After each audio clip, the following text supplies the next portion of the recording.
Hello and welcome to the Education on Fire podcast. The place where we share creative and inspiring learning in our schools.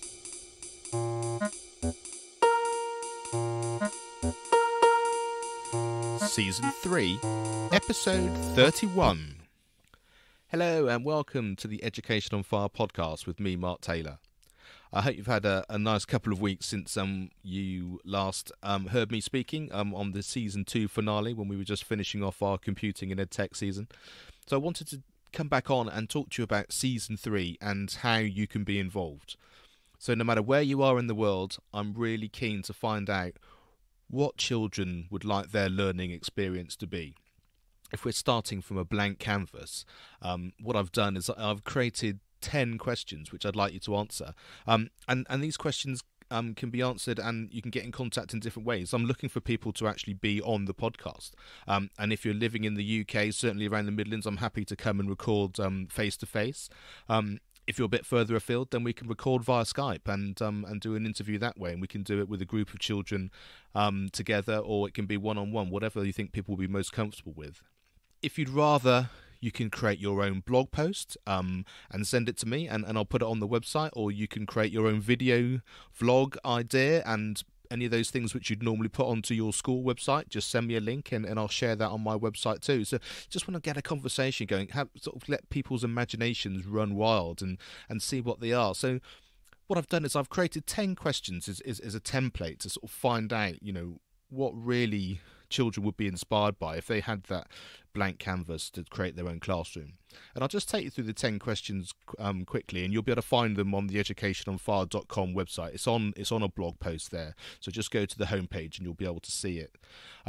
So question 1, it's if you could design your own classroom, what would it look like? And through that, I mean, would it be like a large sort of loft-style apartment kind of idea where you've got places to learn, places to exercise, places to play, that sort of thing? Be creative. Really anything goes. I'm just really interested to see if you could start from scratch. What would that actually look like?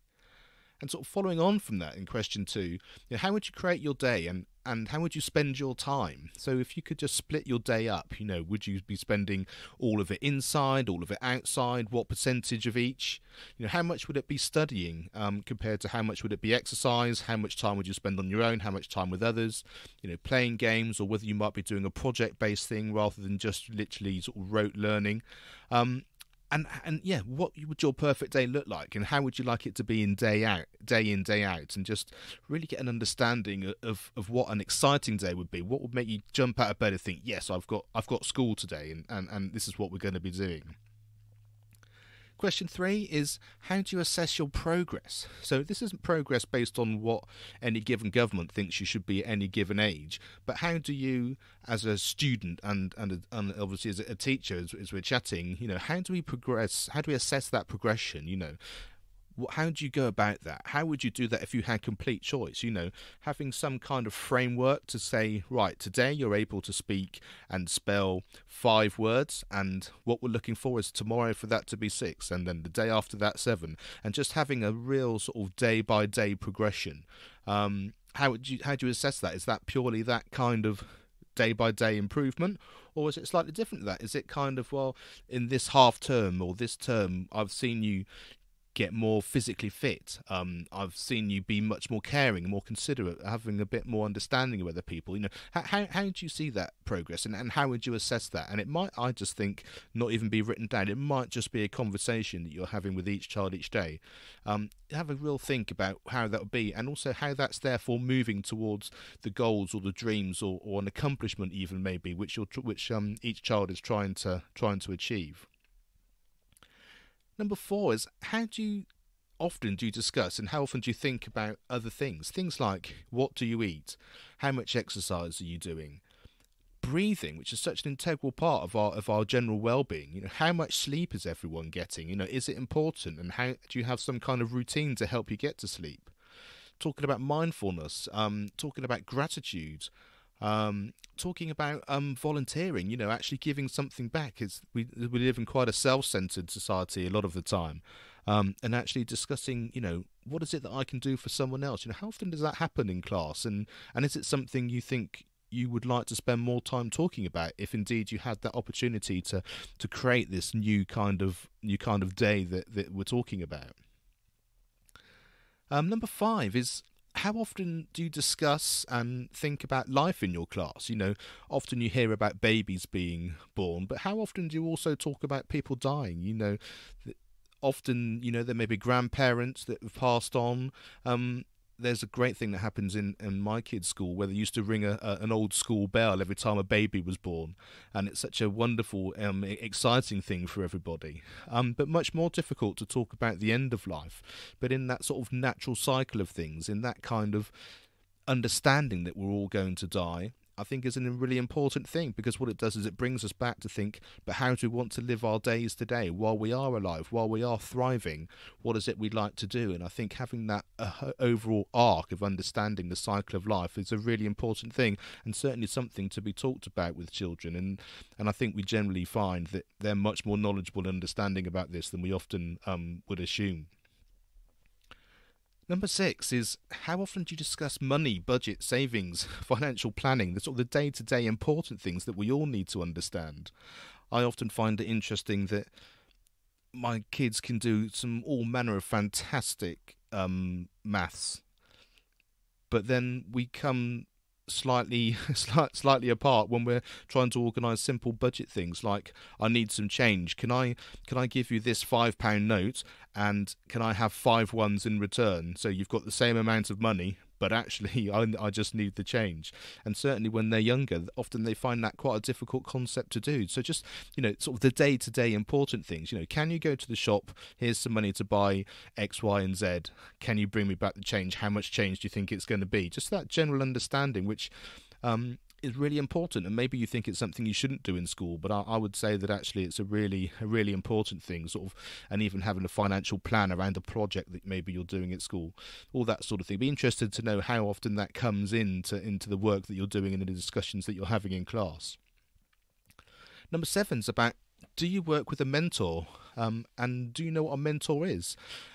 Mentors are incredibly important, I feel. Just having someone who knows something about something which you don't know, or something where you can bounce ideas off, someone who may be more experienced in something you're trying to learn.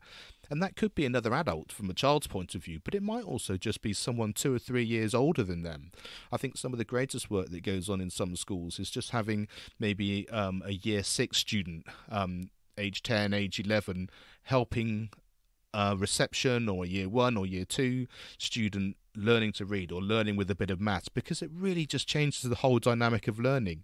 It really helps the younger person to understand, because they're being taught in a way maybe with different words that they might understand or might connect with, but also it really cements the understanding and the compassion from the older person's point of view, and understanding what it's like to actually be teaching somebody else.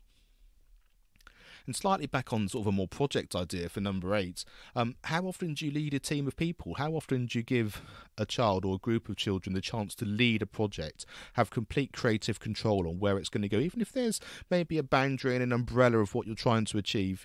How often do they get to do that? How often are they actually really at the centre of what's going on, not just a passive consumer of having to do something that they've been told by other people?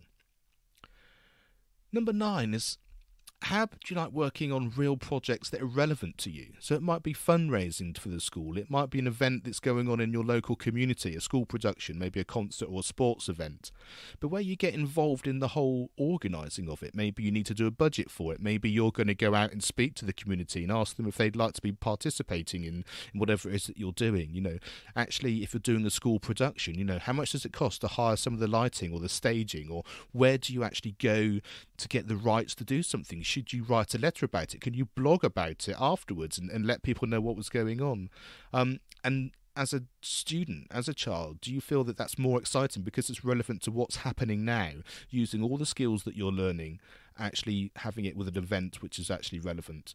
And how do you feel that learning process is? I usually find that just makes it come to life for me, and can often be very cross-curricular and cover all the aspects of learning that we feel are important.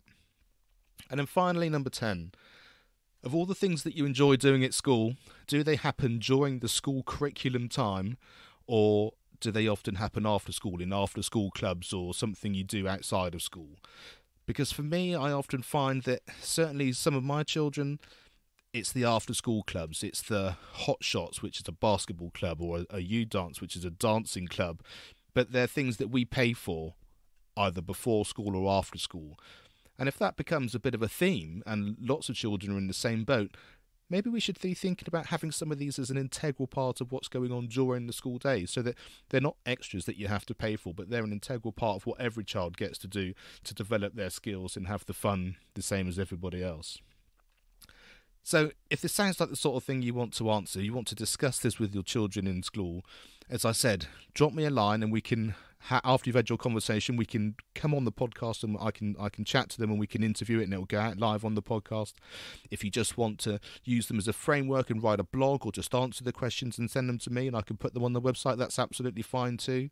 Or maybe you want to do something for your own school and just send me a link because you've uploaded it somewhere, either on your school website or on your school blog, something like that. And I just want to share it, get that conversation going. Just, if we can just create a school life actually which everybody wants to be part of, then maybe we'll see maybe a few themes coming through which makes our school day look a little bit different than maybe it does already. And as I said, it's open to anybody around the world. It'd be really interesting to see whether it's something which is very country-based, whether there's a universal feeling about education in different parts of the country, different parts of the world, whether you're in a small school, in a large school, whether you're in a city, whether you're in the country, whatever it happens to be. Let's just get this conversation going. Take part, and let me know what you think and what your answers are to some of these questions, and we'll see if we can find some great answers which maybe can be useful for the future. So thanks so much for listening, and I look forward to hearing from you. And just get in touch, go to educationonfire.com. There's a contact page there, and then you can just leave me a message. Speak to you soon. Thank you.